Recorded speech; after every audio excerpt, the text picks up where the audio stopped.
Hi, it's Nick from the Run Testers, and this is our first look review of the Oura Ring Generation 3.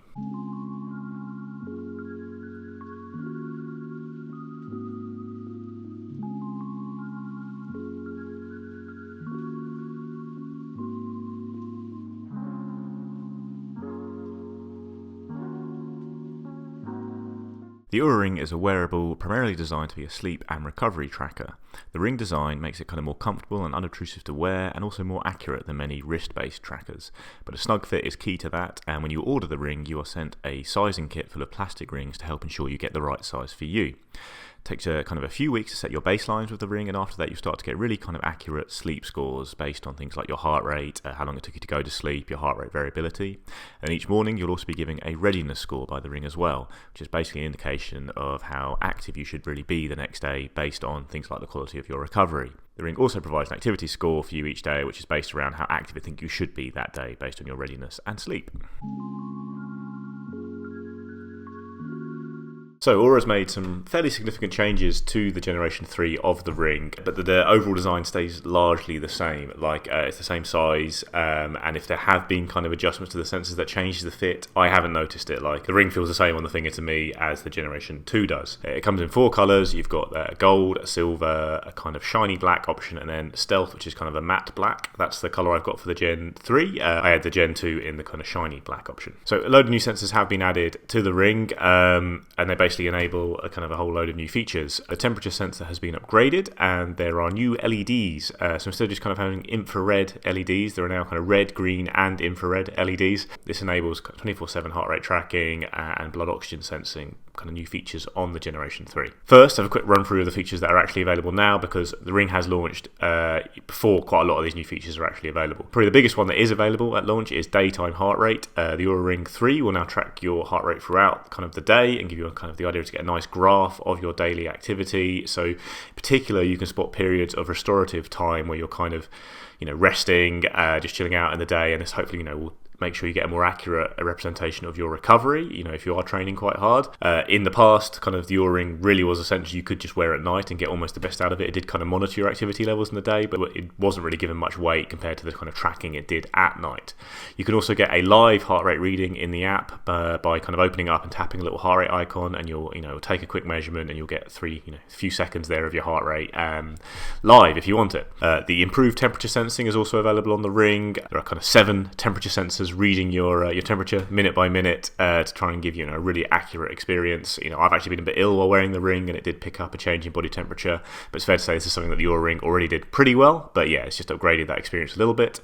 And I think it's using those sensors with a new period prediction feature as well.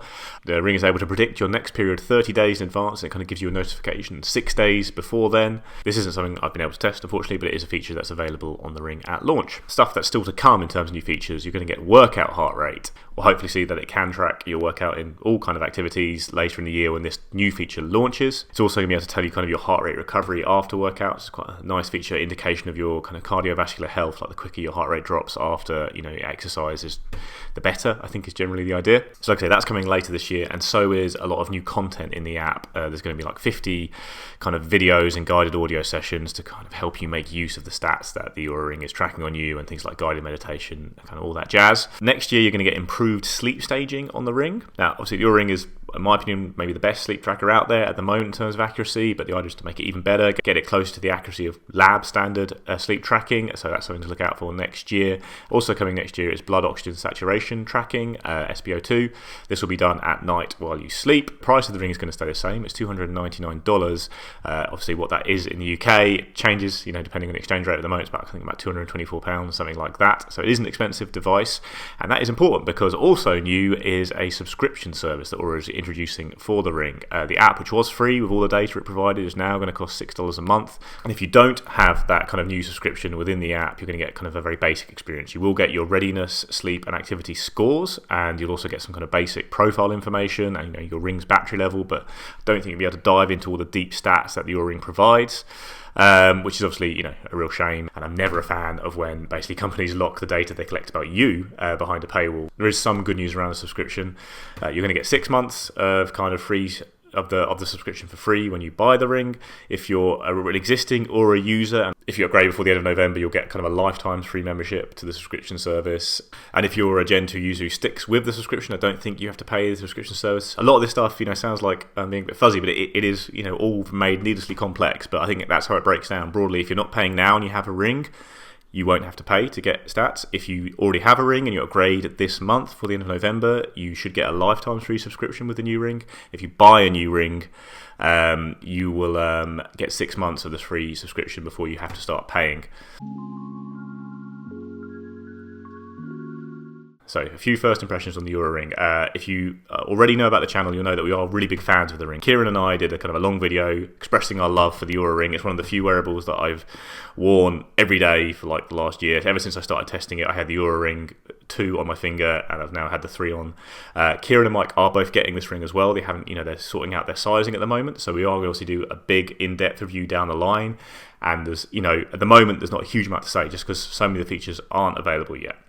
But I'm going to give you kind of a few things that I picked up on in my early use of the ring, which I've had on my finger for I think 2 or 3 weeks now. So on the features that were great on the Gen 2, these are all still great on the Gen 3 ring. The sleep tracking is really, really good. It consistently kind of lines up with my perception of sleep, gives me some insights, how long it takes me to fall asleep, all that kind of stuff. I think there was one night where the Oura Ring 3 gave me like a reading that I'd slept well and I really didn't think I had. Actually, the Fitbit charge also said I slept really well that night, and I simply hadn't. Other than that, it really is pretty pinpoint accurate and all that kind of stuff.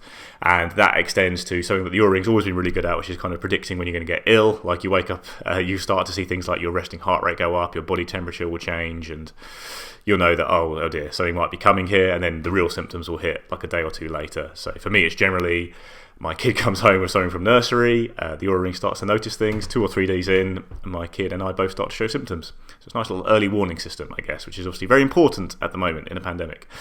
And just to compare it to some other devices, actually 2 days ago I went to bed feeling quite bad, woke up the next day, the Oura Ring was telling me to go into rest mode, that my readiness was really down, and I was wearing the Whoop and the Fitbit charge, which haven't had as long on on me. They haven't collected data for months and months like the Oura Ring has, but the Whoop noticed that my recovery wasn't brilliant, but both of them weren't giving any level of insight, that you're getting from the Oura Ring, which, you need to rest, your body temperature's up, your resting heart rate's up, you're clearly sick, which, just show how smart it is in some areas. Now, on the new features, the news is nowhere near as good. So obviously the only one I've really tested extensively is the daytime heart rate. And I was envisioning this as being very useful, like a nice graph of your entire day, showing periods when you're active, showing your restorative time, so feeding into the kind of recovery info the ring's collecting, and just haven't had that at all. Like the first week and a half, 2 weeks, I got very patchy graphs, really hardly any info at all. An update recently has improved this, and I'm getting, certainly when I am now getting a pretty consistent reading from the ring, but even within the app, you'll see like notifications saying, if you're up and moving a lot, the ring won't be collecting your heart rate during the day. And basically the idea is a quality of data thing. Like if it thinks it's not going to get a great reading, it won't show you any reading at all. Generally, I quite like this in wearables. I'd rather have no data than incorrect data skewing results. But at the end of the day, if it's not going to collect any details, when I'm active, it's going to miss out huge sections of my day. And the graph just, I lost interest in it. I'm not really checking it anymore, apart from to see if it's working. And it might pick up the odd bit of restorative time, but it's, it's still glitching out even when I am still at times. So for a wearable that I've always really been very impressed by in terms of accuracy, this new feature hasn't really, done it for me. I think hopefully there'll be lots of updates. They'll keep improving it. Like I say, an update has improved this daytime heart rate a little bit. I'm hoping the improvements will keep coming. At the moment, though, this is one of the few new features on the ring, and it's not all that useful yet, I'd say. Also, the battery life is also listed at the same on this ring. I think it's probably slightly down on the past ring.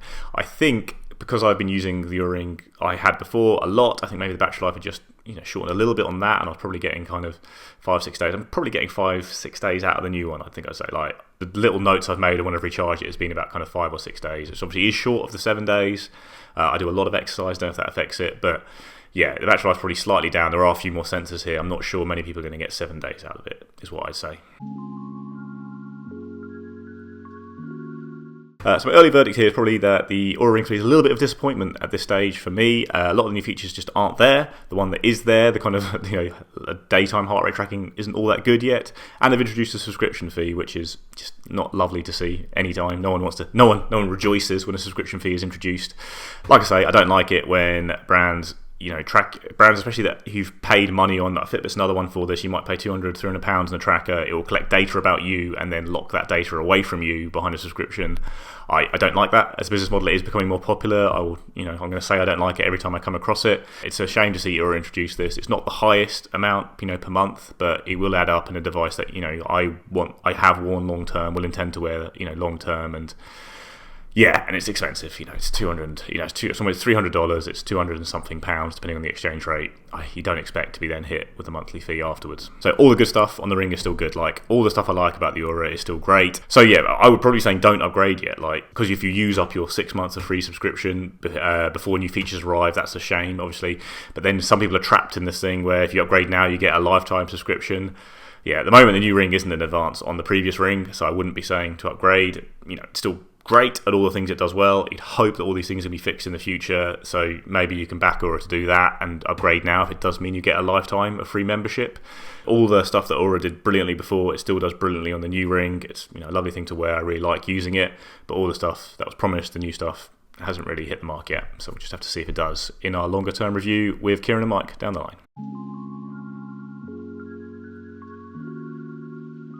That's it, guys. That's our kind of early thoughts on the new Oura Ring. We'll obviously be wearing this and testing this for a long period to come. We'll get back to you with a full review down the line with Kieran and Mike. We'll also get a review up on the new Whoop, which I'm currently wearing up here. The Whoop 4.0, that's also being tested by Mike and Kieran. So we'll have lots of info to come on these kind of sleep and recovery trackers down the line. Please like, subscribe, ring the little bell, and we will see you next time.